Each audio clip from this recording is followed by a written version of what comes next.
Yo! New Nigeria, renewed hope. No more strike, I got all alone. Yes, no more strikes. Oh yeah, Chairman Surulere, my tummy. Yes, Vice, Dosumu. Dosumu da, Dosumu. Chief of Staff to the Speaker, my brother and friend, that is smart.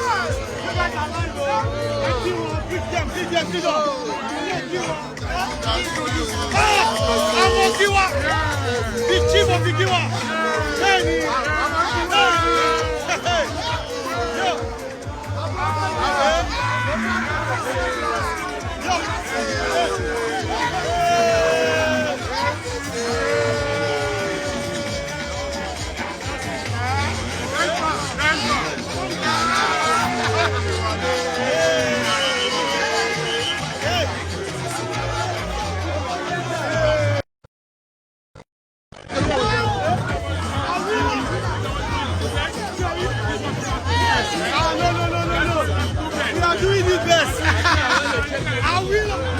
This is our winner, the leader of F3.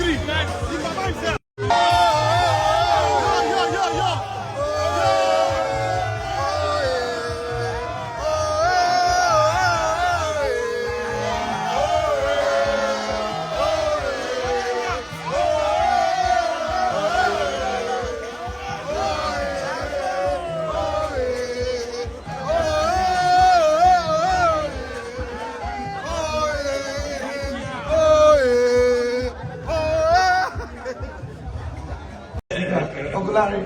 Thank you so much. Thank you, sir. Leader.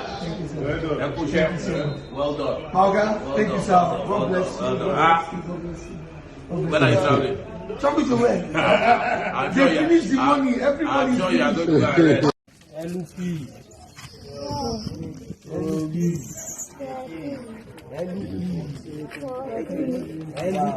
LLP 20.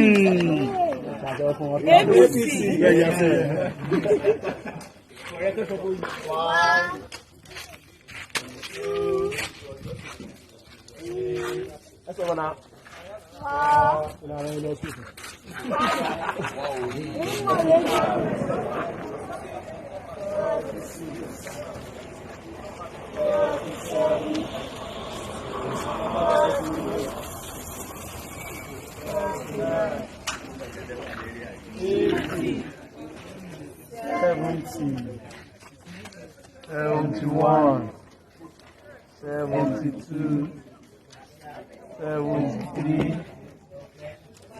74, 75, 100, 101, 102, 103, 104, 105, 110, 111, 112, 113, 114, 115, 116, 117, 118. Charlie and Team. Charlie.